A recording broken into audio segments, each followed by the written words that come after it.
Hello my lovely kids, welcome to the official channel of Chanakya defence group. मैं दीक्षा सैनिक 6 की और 9 की इंग्लिश टीचर। तो आज मैं आप लोगों को एक नया टॉपिक करवाऊंगी जो कि बहुत इंपॉर्टेंट है, that is pronouns. So pronouns होते क्या है वो पढ़ते हैं। So pronouns are the words which replaces the noun. So pronoun word बना कैसे है, which replaces the noun. So जैसे आप pronoun देख रहे हो तो ये noun से पहले लगते हैं. So noun से पहले लग के ये उसकी जगह को replace करते हैं. These are known as pronouns. For example, अगर हम example देंगे like Rahul goes for a walk. So यहाँ पे इस सेंटेंस में राहुल क्या है, एक नाउन है। पर बार बार अगर हम राहुल की कोई बात बता रहे कि Rahul wakes up early in the morning या Rahul goes for a walk, बार बार राहुल को यूज करने की जगह हम इसको ही भी तो बोल सकते हैं, he goes for a walk. So यहाँ पे ही जो है दैट इज अ प्रोनाउन, क्योंकि इसने रिप्लेस कर दिया है हमारे नाउन को। तो ही जो है वो यहाँ पे एक प्रोनाउन है। सो ऐसे ही कुछ एग्जाम्पल्स है, ही for boy, she for girl,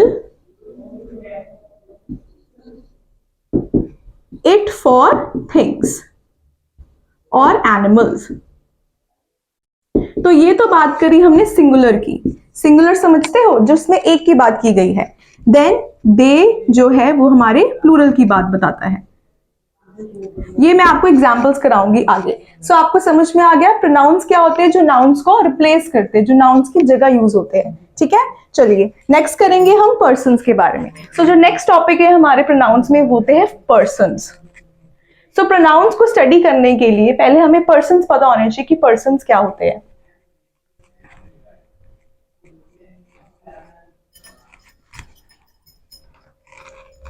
so persons की बात करें तो पर्सन्स होते हैं हमारे 3 टाइप के, first person, second person and third person. अब फर्स्ट पर्सन कौन होता है? फर्स्ट पर्सन होता है हमारा स्पीकर। जैसे मैं आपको कुछ समझा रही हूं तो यहाँ पे मैं क्या हूं, एक स्पीकर हूं। ठीक है, तो मैं फर्स्ट पर्सन के अंदर आती हूँ। सो फर्स्ट पर्सन में हमारा होता है आई। जैसे मैं आपको बता रही हूँ कि आई लिव इन चंडीगढ़, तो आई क्या है यहाँ पे, स्पीकर, फर्स्ट पर्सन। ठीक है, अगर ये सिंगुलर है तो यहाँ पे आई आएगा, अगर प्लूरल है तो मेरे साथ अगर कोई और आपको अपनी बात बता रहा है तो हम वी कहलाएंगे। ठीक है, तो ये होगा आपका फर्स्ट पर्सन। सेकेंड पर्सन होता है जो हमारी बातें सुन रहा है, जिसको हम क्या कहते हैं, लिसनर। जैसे कि आप बच्चे, आप सभी मुझे सुन रहे हैं, तो आप क्या है यहाँ पे, सेकेंड पर्सन। ठीक है, तो सेकेंड पर्सन जो होता है वो हमेशा यू होता है। ठीक है, मैं बार बार आपको इतने सारे बच्चों का नाम लेने की जगह मैं यू भी तो बोल सकती हूँ आपको। तो यू जो है वो लिसनर होता है, सेकेंड पर्सन। तो यू जो है वो आपका सिंगुलर और प्लूरल दोनों में ही यूज होता है। ओके, थर्ड पर्सन होता है हमारा जिसके बारे में हम बात कर रहे हैं। अभी मैंने आपको एग्जांपल दिया था, जैसे Ravi goes for a walk. मैं आपको रवि की बात बता रही थी ना, तो Ravi goes for a walk जो है, इसमें रवि क्या है, थर्ड पर्सन। तो थर्ड पर्सन वो होता है जिसके बारे में हम बात करते हैं, whom we are talking about।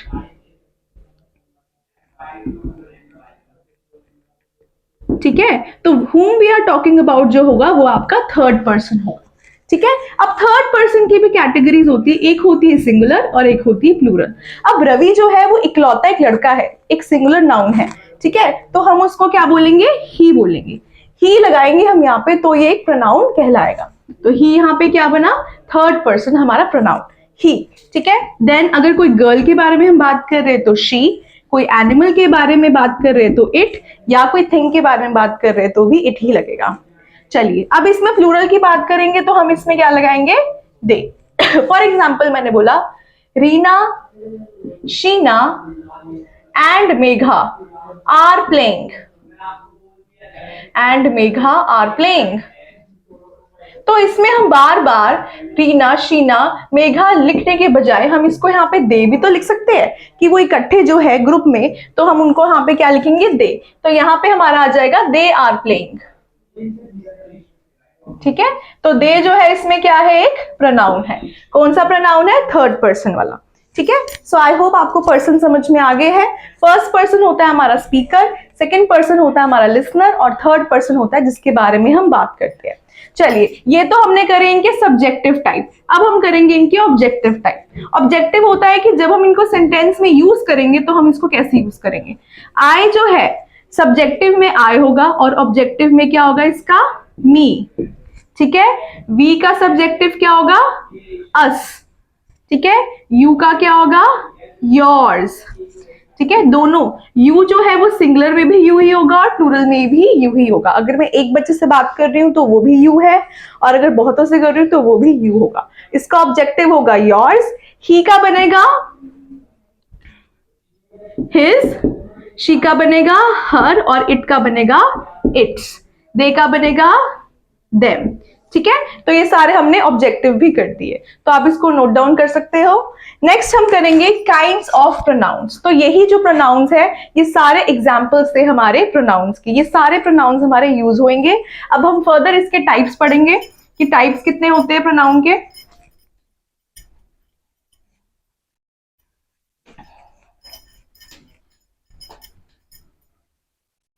तो सैनिक 6th और 9th के टाइप्स थोड़े से कम हैं। ठीक है, तो मैं आपको बताती हूँ कि कौन से इंपॉर्टेंट टाइप्स है आपके, टाइप्स या kinds of pronoun.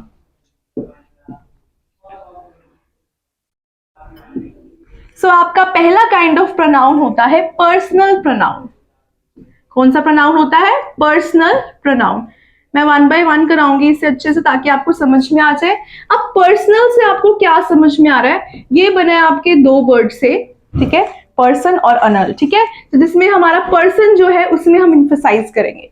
Personal pronoun से आपको समझ आ जाना चाहिए कि पर्सन की बात करिए, तो इसमें जितने भी पर्सन है वो सारे आपके first person, second person, third person आपके पर्सनल प्रोनाउन में आते हैं। ठीक है, तो आप लिखो it includes all the persons. ठीक है, मैंने तभी आपको पहले पर्सन स्टडी करवाए क्योंकि जितने भी पर्सन्स है फर्स्ट, सेकंड, थर्ड वो सारे पर्सनल प्रोनाउन में आएंगे। इसके एग्जांपल्स है I, we, you, he, she, it and they. ठीक है, अब इसका सेंटेंस का एग्जांपल लिखते हैं। पहला example, he is watching a movie, he is watching a movie. ठीक है, तो इसमें ही क्या हो गया आपका, पर्सनल प्रोनाउन। ठीक है, सेकेंड एग्जांपल लिखो, they are going to the market.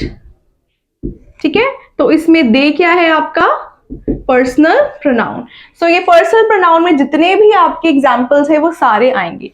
So indicate करता है हमारा first type that is personal pronoun. जितने भी पर्सन्स है वो सारे आपके पर्सनल प्रोनाउन में आते हैं। चलिए नेक्स्ट टाइप करते हैं हम। सेकेंड काइंड होती है आपकी demonstrative pronoun.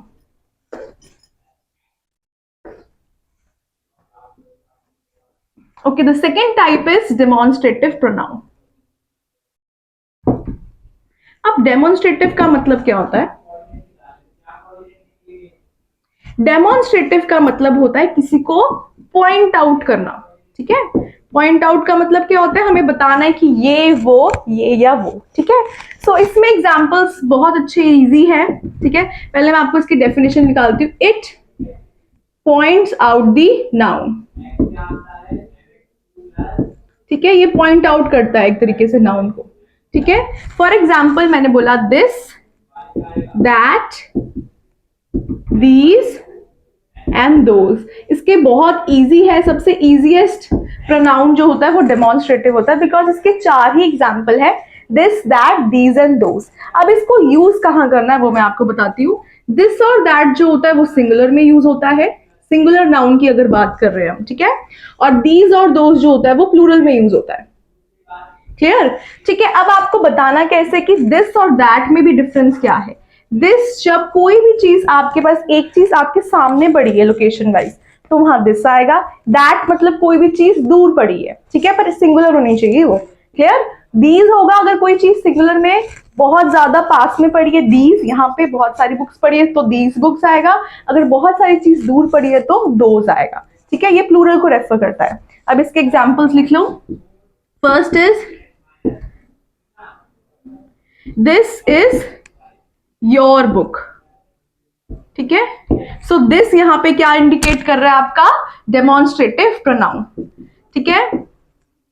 Those are my socks, ठीक है। तो सॉक्स और बुक्स जो है वो एक तरीके की नाउन है, बट वो कहां पे रेफर कर रहा है कि ये वाली जो है this is your book, those are your socks. तो ये कहीं ना कहीं डेमोन्स्ट्रेटिव प्रोनाउन जो है शो कर रहा है, इंडिकेट कर रहा है, पॉइंट आउट कर रहा है हमारे नाउन को। क्लियर हो गया? So these are demonstrative pronoun. इसके ये 4 ही एग्जांपल्स हैं। चलिए नेक्स्ट करते हैं हम, that is interrogative pronoun. Third type आती है आपकी इंटेरोगेटिव प्रोनाउन। अब इंटेरोगेटिव का मतलब क्या होता है? तो जैसे हम पढ़ते हैं इंटेरोगेशन होती है, कार्यवाही होती है, पुलिस इंटेरोगेट करता है, किसी से क्वेश्चंस पूछते हैं, तो इंटेरोगेटिव का मतलब होता है क्वेश्चनिंग, क्वेश्चन वाले सेंटेंसेस, ठीक है। क्वेश्चन सेंटेंसेस को बोलते हैं इंटेरोगेटिव प्रोनाउन, ठीक है। ये एंड होता है विद द क्वेश्चन मार्क, ठीक है। अब आपको पता होना चाहिए कि इसमें जितने भी प्रोनाउंस आएंगे वो WH वाली कैटेगरी के होंगे। It starts with the question tag, it starts with WH question tags, ठीक है। WH वाले जितने भी आपके वर्ड्स होते हैं उन्हें हम क्वेश्चन टैग्स बोलते हैं, ठीक है। फॉर एग्जाम्पल लिखिए, इसके एग्जाम्पल क्या है? Who, what, when, where, whom, which। But आपको ये याद रखना है कि ये जो है ना, ये स्टार्टिंग में लगेंगे क्वेश्चन टैग्स, एकदम स्टार्टिंग में। It starts with WH question tags and ends with the question mark. For example I से वेयर आर यू गोइंग, ठीक है, क्वेश्चन मार्क। ये मैंने क्वेश्चन पूछा है कि आप कहां जा रहे हो, तो वेयर क्या है यहाँ पे? एक इंटेरोगेटिव प्रोनाउन है, ठीक है। सेकेंड सेंटेंस देखो, व्हाट आर यू डूइंग, ठीक है। तो व्हाट आर यू डूइंग में क्वेश्चन मार्क, इसमें व्हाट क्या है? आपका इंटेरोगेटिव प्रोनाउन है। क्लियर हो गया? तो आपको बहुत इजी ट्रिक इसकी यही है कि ये WH से शुरू होते हैं क्वेश्चन टैग से एंड एंड होते हैं आपके क्वेश्चन मार्क में। बट आपको एक चीज याद रखनी है कि आपको यू जो है ना, इसमें यू ये आपको एकदम साथ में नहीं लिखना है, ठीक है। तो वो फिर कुछ और बन जाएगा, फिर वो आपका एडजेक्टिव बन जाएगा। तो आपको पहले क्वेश्चनिंग करनी है, क्वेश्चन टैग से शुरू करना है, एंड होगा आपका फुल स्टॉप से। तो वो आपको क्लियर हो जाएगा। क्वेश्चन अगर आपको आएगा भी तो आपको पता लग जाएगा कि ये इंटेरोगेटिव प्रोनाउन है, बिकॉज ये क्वेश्चन टैग से स्टार्ट हो रहा है। क्लियर हो गया? सो नेक्स्ट करेंगे हम नेक्स्ट टाइप।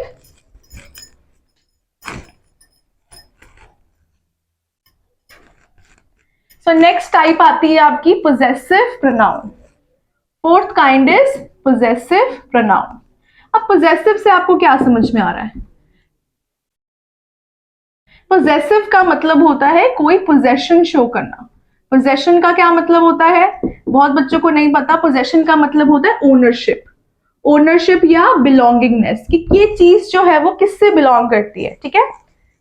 हम बोलते हैं ना कि ये बहुत पोजेसिव है इसको लेके, तो इसका क्या मतलब होता है कि बिलोंगिंगनेस क्या है, उसकी पोजेशन, उसकी ओनरशिप क्या है, वो किस चीज से किसको बिलोंग करती है। फॉर एग्जाम्पल ऐसे कि इसके एग्जाम्पल्स लिख लो आपका, हिज, हर, माइन, योर्स, आर्स, देयर्स, ठीक है, इट्स, ठीक है। तो ये कहीं ना कहीं आपकी पोजेशन शो कर रही है। फॉर एग्जाम्पल मैंने बोला दिस इज योर बुक, ठीक है, या मैंने बोला दैट पेन इज माइन, ठीक है। सो यहां पे माइन, योर, ये क्या है? आपके पोजेसिव प्रोनाउन। तो ये पोजेशन शो कर रहे हैं ना कि ये किससे रिलेटेड है, ये किसकी है। तो ये आपके क्या है? जैसे मैंने बोला दैट पेन इज माइन, तो माइन क्या है यहाँ पे? आपका पोजेसिव प्रोनाउन, क्योंकि ये क्या शो कर रहा है? बिलोंगिंग, कि ये पेन किसको बिलोंग कर रहा है, मेरे को, उसको, या किसको, ठीक है। अगर किसी लड़के की चीज है तो देखिए आपको ना ये जो प्रोनाउन है वो सब्जेक्ट के अकॉर्डिंग लगाना है। ठीक है, कि आप सब्जेक्ट किसका, आप जैसे दैट पेन है, दैट पेन मैं बोल सकती हूँ कि उसका भी हो सकता है, इसका भी हो सकता है, तो माइन लगा दिया मैंने, राइट। अगर कोई लड़का है तो हिज आएगा, गर्ल है तो हर आएगा, माई का माइन आएगा, योर का योर्स, आर का आर्स, देयर एंड इट्स। तो ये सारे आपके क्या है, पोजेसिव प्रोनाउन है, ठीक है। तो जो पोजेशन शो करेंगे वो क्या दिखाएंगे, आपके पोजेसिव प्रोनाउन। चलिए नेक्स्ट टाइप आती है हमारी relative pronoun.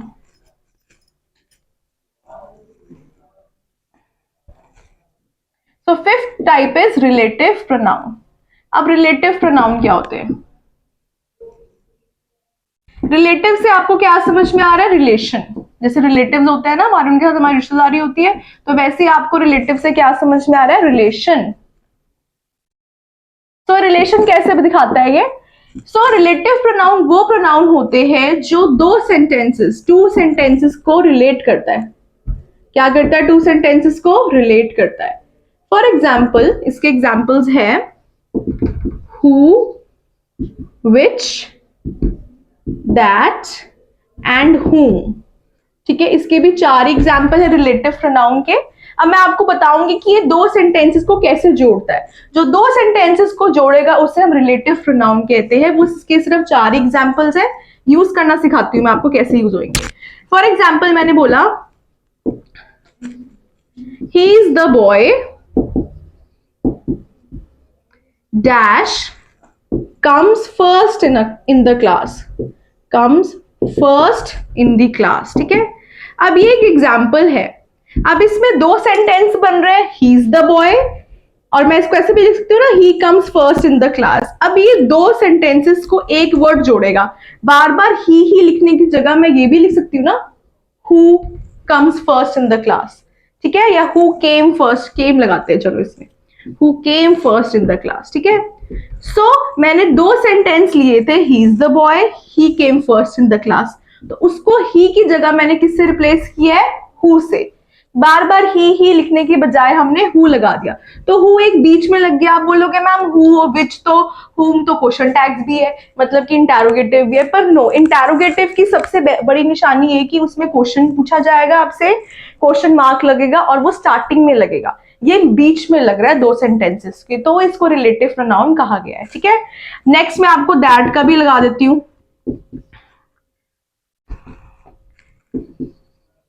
This is the book that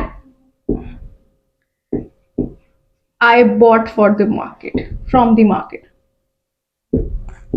ठीक है, अब इसमें दैट जो है वो दो सेंटेंसेस का बीच में रिलेट करवा रहा है। ठीक है, सो दैट यहां पे क्या हुआ, रिलेटिव प्रोनाउन हुआ। ठीक है, चलिए, सो रिलेटिव प्रोनाउन समझ में आ गया। मैं आपको यूज बता देती हूँ, हु और दैट एक और हुम जो है वो कहीं ना कहीं पर्सन्स के साथ लगता है। ठीक है, और विच जो है वो प्रॉपर आपका थिंग के साथ यूज होगा। ठीक है, फॉर एग्जाम्पल मैं आपको बता देती हूँ, लाइक हुम का भी बता देती हूँ, एग्जाम्पल दे देती हूँ एक हुम का भी। He is the guy, yeah, he is the boy whom we are talking about। ठीक है, तो इसमें आपका whom जो है वो क्या है, हमारा रिलेटिव प्रोनाउन है। ठीक है, सो बॉय के साथ भी, बॉय एक पर्सन है, इसके बारे में बात हो रही है, इस करके हमने whom लगाया है। हु भी आ सकता है, बट आपको उसके सेंटेंस के हिसाब से लगाना है कि हु और whom किसके साथ लगेगा। ठीक है, हु, whom और दैट कहीं ना कहीं पर्सन्स के साथ लगता है, हु और whom तो पक्का पक्का पर्सन्स के साथ लगता है। दैट कहीं ना कहीं एक बीच का मीडियोकर है, वो सेमी है, वो थिंग के साथ भी लग सकता है और वो आपका पर्सन के साथ भी लग सकता है। बट विच जो है वो प्रॉपर थिंग्स के साथ ही यूज होता है। ठीक है, समझ में आ गया? तो आपको हिंट सेंटेंस देख के लेनी है कि बॉय की बात हो रही है, पर्सन की बात हो रही है कि थिंग की बात हो रही है, राइट? सो आपके ये रिलेटिव प्रोनाउन थे। चलिए नेक्स्ट करेंगे हम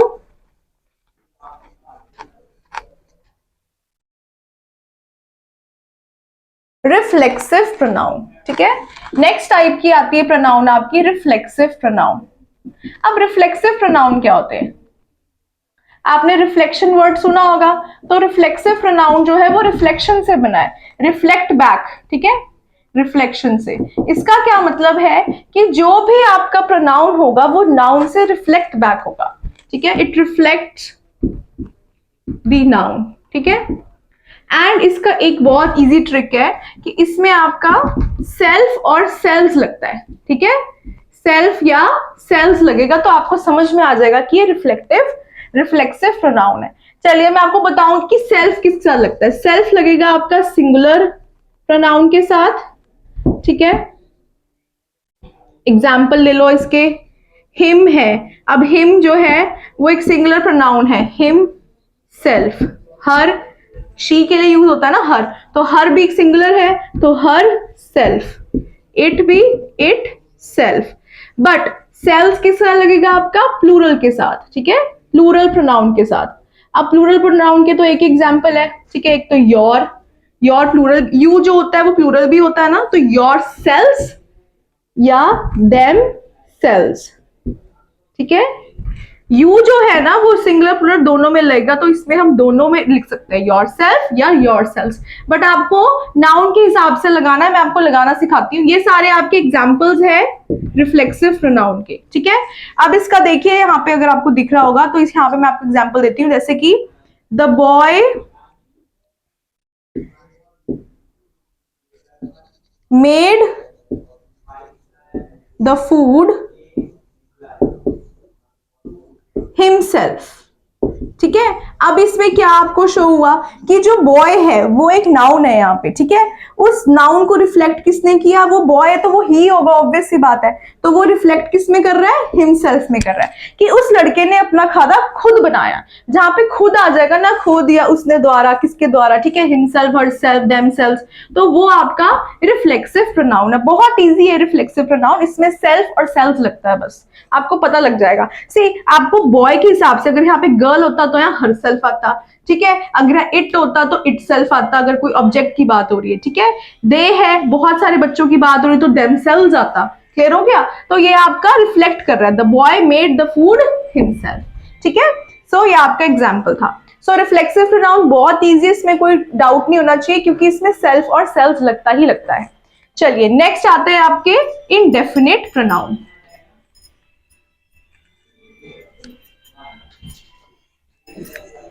सो लास्ट आपका प्रोनाउन होता है indefinite pronoun.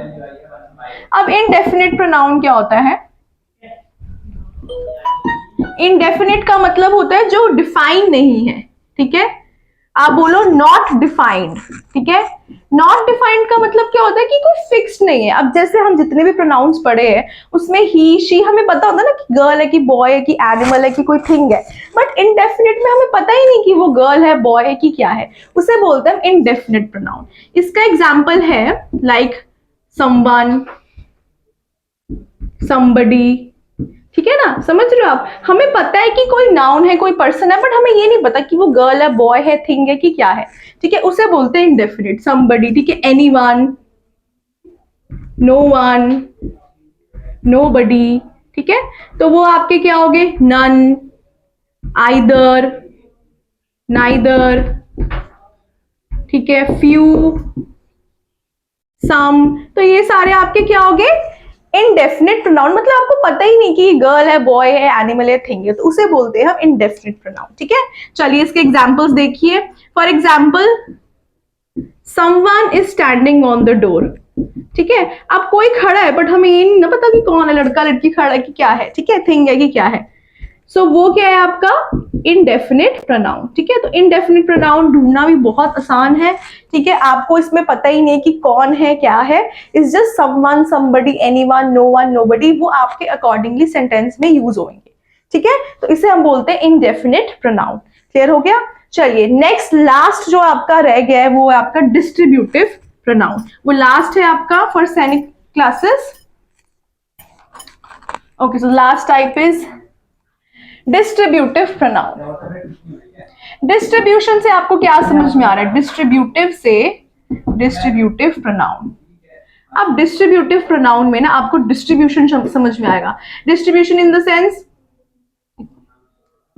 Okay wait let me correct it ताकि आपको समझ में आ जाए। डिस्ट्रीब्यूटिव प्रोनाउन, ठीक है। सो डिस्ट्रीब्यूटिव से आपको पता लग जाएगा डिस्ट्रीब्यूशन, जैसे हम किसी चीज को बांटते हैं ना बिटवीन ठीक है, आइदर नाइदर, तो इसमें ये वाले वर्ड्स आएंगे, डिस्ट्रीब्यूशन से बना है ये वर्ड, इसमें आएगा आइदर, नाइदर, ऑल, ठीक है, ईच, एवरी, तो मतलब जहां पे आप डिस्ट्रीब्यूट कर रहे हो, ईच, एवरी, ऑल, ठीक है, सो नाइदर, आइदर, ये सारे आपके डिस्ट्रीब्यूटिव प्रोनाउंस होते हैं। For example,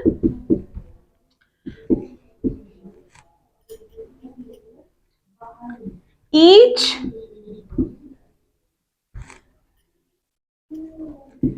student has to finish the work, तो यहां पे each क्या है आपका, डिस्ट्रीब्यूटिव प्रोनाउन, क्या है आपका ईच, डिस्ट्रीब्यूटिव प्रोनाउन, ठीक है। सो ये आपके हो गए डिस्ट्रीब्यूटिव प्रोनाउन। एक और एग्जांपल ले लेते हैं इसका, either of them has done the work, ठीक है, इसका मतलब क्या है कि किसी ना किसी ने, उन दोनों में से किसी ना किसी ने, उनमें से किसी ना किसी ने काम जो है वो किया है, तो आइदर, ईच, एवरी, जहां पे भी ये लगेगा, नाइदर, ऑल, ये सारे आपके क्या होते हैं, डिस्ट्रीब्यूटिव प्रोनाउंस, क्या होंगे आपके, डिस्ट्रीब्यूटिव प्रोनाउंस, बिकॉज हमें पता ही नहीं कि किसने किया है, ईच, एवरी, ये डिस्ट्रीब्यूशन शो करता है, तो उसे हम बोलते हैं डिस्ट्रीब्यूटिव प्रोनाउन। सो आपके इतने ही काइंड्स है, 8 काइंड्स है फॉर सैनिक क्लासेस, ये सैनिक 6th और 9th दोनों के सिलेबस के लिए मैंने करवा दिया है। तो आई होप आप लोगों को समझ में आया, अगर आपको समझ में आया तो do like, share and subscribe to the channel. Thank you guys.